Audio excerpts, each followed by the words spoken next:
ప్రపంచవ్యాప్తంగా నెలకొన్న భౌగోళిక రాజకీయ ఉద్రిక్తతల దృష్ట్యా దేశీయంగా ఇంధన సంక్షోభం తలెత్తకుండా కేంద్ర ప్రభుత్వం అప్రమత్తమైంది. ముఖ్యంగా గృహ వినియోగదారులకు ఎల్పీజీ సరఫరాలో ఎలాంటి అంతరాయం కలగకుండా పెట్రోలియం, సహజ వాయువు మంత్రిత్వ శాఖ కీలక నిర్ణయాలు తీసుకుంది. దేశీయ రిఫైనరీల్లో గ్యాస్ ఉత్పత్తిని పెంచాలని ఆదేశించడంతో పాటు కృత్రిమ కొరత సృష్టించే వారిపై కఠిన చర్యలకు ఉపక్రమించింది. సిలిండర్ల బుకింగ్ మధ్య 25 రోజుల గడువు విధిస్తూ కొత్త నిబంధనలను అమల్లోకి తెచ్చింది. సామాన్యుడికి ఇబ్బంది కలగకుండా గృహ అవసరాలకు మొదటి ప్రాధాన్యత ఇస్తూ కేంద్రం ఈ వ్యూహాత్మక అడుగులు వేస్తోంది.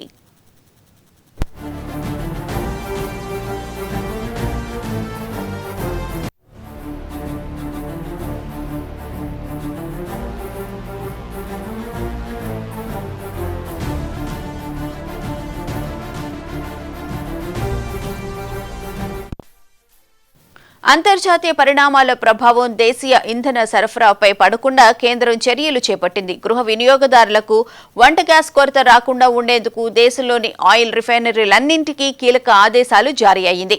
ఉత్పత్తిని గరిష్ట స్థాయికి పెంచి ఆ అదనపు గ్యాస్ను కేవలం సామాన్య ప్రజల అవసరాలకే మళ్లించాలని ప్రభుత్వం స్పష్టం చేసింది. అంతర్జాతీయ మార్కెట్లో ముడి చమురు, గ్యాస్ సరఫరా వ్యవస్థలో ఆటంకాలు ఏర్పడినప్పటికీ భారత్లో గృహ వినియోగదారులకు ఇబ్బంది లేకుండా నిరంతర సరఫరా కొనసాగడమే లక్ష్యంగా ఈ చర్యలు ఉన్నాయని మంత్రిత్వ శాఖ వెల్లడించింది.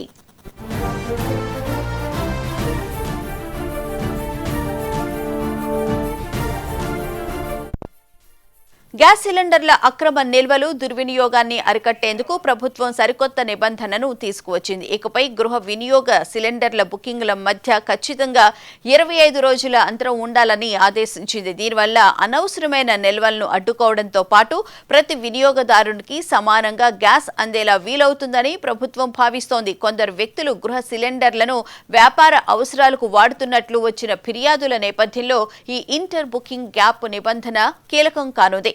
పంపిణీ వ్యవస్థలో పారదర్శకత కోసం ఈ నిర్ణయం తీసుకున్నారు. వాణిజ్య అవసరాలకు వాడే నాన్ డొమెస్టిక్ ఎల్పీజీ సరఫరాపై కేంద్రం ఆంక్షలు విధించింది. దిగుమతి చేసుకున్న గ్యాస్ ను కేటాయించేటప్పుడు అత్యవసర విభాగాలకు ప్రాధాన్యత ఇవ్వాలని నిర్ణయించింది. ఇదే అంశానికి సంబంధించిన పూర్తి వివరాలను మా Delhi bureau chief Shirish live లో అందిస్తారు. శిరీష్, చెప్పండి, ఎల్పీజీ కొరత రాకుండా ప్రభుత్వం అన్ని చర్యలు తీసుకుంటున్నప్పటికీ కూడా డీలర్స్ అధిక ధరకు విక్రయిస్తున్నారని చెప్పి కూడా అంటూ ఉన్నారు. డీటెయిల్స్ ఏంటి? భువన పశ్చిమాసియాలో యుద్ధానికి సంబంధించిన పరిస్థితులు తీవ్రతరమవుతున్న నేపథ్యంలో దేశంలో ఎల్పీజీకి సంబంధించిన కొరత అనేది కూడా ఏర్పడిందనే ఒక ప్రచారం అనేది కూడా సోషల్ మీడియాలో గత కొద్ది రోజులుగా జరుగుతుంది. సో ఈ నేపథ్యంలో ఎల్పీజీ సిలిండర్లను బ్లాక్ మార్కెటింగ్ చేయడం, అదేవిధంగా రేటు పెంచి అమ్మడం, ఇలాంటి చర్యలేంటి కూడా జరుగుతున్నాయి. సో ఈ నేపథ్యంలో కేంద్ర ప్రభుత్వం వాటిపై దృష్టి సారించడం కూడా జరిగింది. ముఖ్యంగా గృహ అవసరాల కోసం వినియోగించే సిలిండర్లకు ఎలాంటి కొరత అనేది కూడా రాకుండా చూడాలని చెప్పేసి కూడా కేంద్ర ప్రభుత్వం ఆదేశాలేంటి కూడా ఇవ్వడం జరిగింది. ఇంతకుముందు అడిగిన వెంటనే సిలిండర్ అనేది కూడా ఇచ్చేవాళ్ళు. అలా ఇవ్వడం వల్ల అది కమర్షియల్ అవసరాల కోసం తరలి వెళ్తోందని చెప్పేసి కూడా కేంద్ర ప్రభుత్వం గుర్తించడం కూడా జరిగింది. సో ఈ నేపథ్యంలో ప్రతి బుకింగ్కు కూడా 21 నుంచి 25 రోజుల మధ్య వ్యత్యాసం అనేది కూడా ఉండేలాగా చర్యలు తీసుకోవాలని చెప్పేసి కూడా చెప్తున్నారు. ప్రపంచంలో చాలా దేశాలు కూడా గ్యాస్ సరఫరా పైన రేషన్ అనేది కూడా విధిస్తున్న నేపథ్యంలో భారతదేశం మాత్రం అలాంటి పరిస్థితులు ఏంటి కూడా అంటే గ్యాస్ సరఫరాలో ఎలాంటి అంతరాయం అనేది కూడా లేకుండా పటిష్టమైన చర్యలేంటి కూడా తీసుకోవడం కూడా జరుగుతుంది. దేశంలో గృహ వినియోగ ఎల్పీజీ సరఫరా అనేది కూడా నిరంతరం కొనసాగించేందుకు చర్యలేంటి కూడా చేపట్టడం జరిగింది. అయితే దేశంలో ఆయిల్ రిఫైనరీలు ఏవైతే ఉన్నాయో వాటన్నిటికీ కూడా లిక్విడ్ ప్రొఫైల్ పెట్రోలియం గ్యాస్ ఏదైతే ఉందో ఆ ఉత్పత్తిని పెంచాలని చెప్పేసి కూడా కేంద్ర ప్రభుత్వం ఆదేశాలంటే కూడా ఇవ్వడం జరిగింది. ఈ అదనపు ఉత్పత్తి అనేది కూడా ప్రధానంగా గృహావసర వినియోగాలను తీర్చేందుకు ఉపయోగించాలని చెప్పేసి కూడా కేంద్ర ప్రభుత్వం సూచించడం కూడా జరిగింది. అయితే ఎల్పీజీని అక్రమంగా నిల్వ చేసి విక్రయించే చర్యలను అడ్డుకోవడానికి ఈ గడువును 25 రోజులకు ఇంటర్ బుకింగ్ గ్యాప్ అని చెప్పేసి కూడా పిలుస్తారు. దీన్ని 25 రోజులకు పెంచడం కూడా జరిగింది.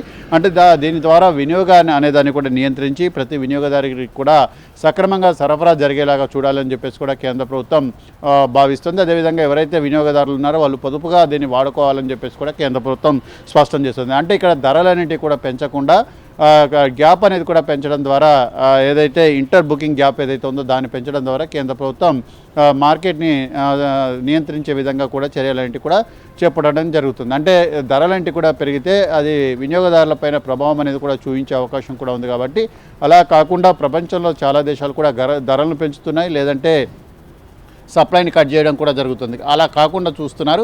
కానీ ముఖ్యంగా చూసినట్లయితే గృహ అవసరాలకు ఎలాంటి సమస్య అనేది కూడా లేదు. కానీ వాణిజ్య అవసరాల కోసం వినియోగించే గ్యాస్ పైన మాత్రం తీవ్ర ప్రభావం అనేది కూడా పడుతుంది. ఎందుకంటే చాలా వరకు కూడా హోటలు రెస్టారెంట్లని కూడా వాణిజ్య అవసరాలకు ఉపయోగించే గ్యాస్ పైనే కూడా ఆధారపడి కూడా పనిచేస్తున్నాయి.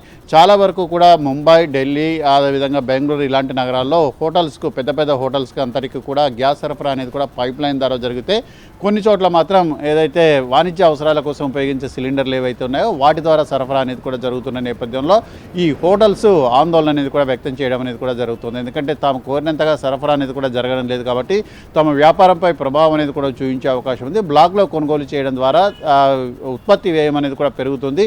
తద్వారా ఆహార పదార్థాల ధరల్ని రెస్టారెంట్లో పెంచాల్సిన పరిస్థితి కూడా ఏర్పడుతుందని చెప్పేసి ఇప్పటికే ముంబై, అదేవిధంగా బెంగళూరుకు సంబంధించిన హోటల్స్ అసోసియేషన్ స్టేట్మెంట్స్ అనేవి కూడా రిలీజ్ చేయడం కూడా జరిగింది. అదేవిధంగా విదేశాల నుంచి దిగుమతి చేసే ఎల్పీజీలో డొమెస్టిక్ అవసరానికి వినియోగించే సరఫరా ఏదైతే ఉన్నాయో వాటికి అత్యవసర రంగాలకు ప్రాధాన్యత ఇవ్వాలని చెప్పేసి కూడా నిర్ణయించారు. ముఖ్యంగా ఆసుపత్రులు, విద్యా సంస్థలు వాటికి ముందుగా సరఫరా చేయాలి.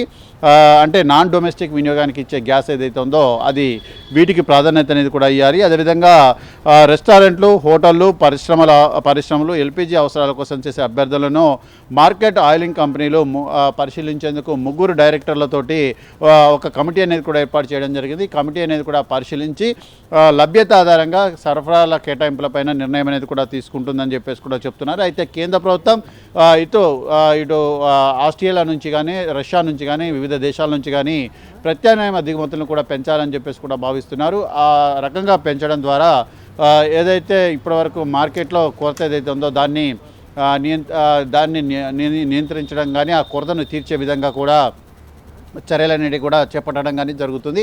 అంటే ఇప్పటికే ఏదైతే గల్ఫ్ దేశాల నుంచి ప్రొడక్షన్ క్రమక్రమంగా తగ్గుతున్న నేపథ్యంలో ఆ ప్రొడక్షన్ ఇతర దేశాల నుంచి పెంచే విధంగా చర్యలు కూడా తీసుకుంటున్నారు. అయితే క్రూడ్ ఆయిల్ ధర అనేది కూడా బ్యారెల్కి దాదాపు $118 నుంచి $120 వరకు ట్రేడ్ అవుతుంది. యుద్ధం కనుక తీవ్రతరం అయితే అది $140 నుంచి $150 వెళ్ళే అవకాశం ఉంది.